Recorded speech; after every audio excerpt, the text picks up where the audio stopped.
शबरीमाता जे आदिवासी. तर आज आपण आलो आहोत मुंबई या ठिकाणी मुंबई मंत्रालयामध्ये. आज मुंबई मंत्रालयामध्ये हे विषय करण्यासाठी आपण आज आलो की गेल्या काही 75 वर्षामध्ये ग्रामपंचायतने आज त्या ठिकाणी आदिवासी बांधवांना खूप काही असं वंचित ठेवल्यामुळं ग्रामपंचायतने आज त्या ठिकाणी ग्रामपंचायतमुळं आमचं नुकसान होतं आहे हे आम्हाला कळून चुकलेलं आहे. म्हणून आम्ही ग्रामपंचायतचं इलेक्शन येणार आहे, ते इलेक्शन आहे याला बहिष्कार करण्यासाठी या ठिकाणी आम्ही आज आलेलो आहोत.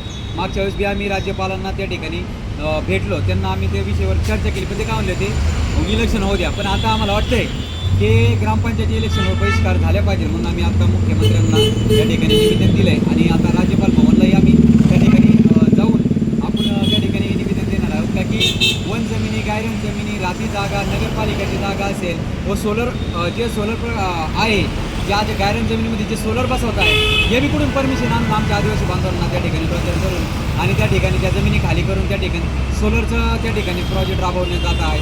हे सोलर बी कुठंतरी थांबल्या पाहिजे, म्हणून आम्ही आज या ठिकाणी निवेदन दिलं आहे. आणि ज्या ठिकाणी वन अधिकारी आणि आपल्या आदिवासी बांधवांना टॉर्चर करून त्यांना त्या ठिकाणी हुसकून त्या ठिकाणी एका गोष्टी करत आहे. त्याच्यामुळं आज आपल्याला या ठिकाणी निवेदन दिलेलं आहे. आपण राज्यपाल भवनला चाललो, जे आदिवासी जे एकलव्य जे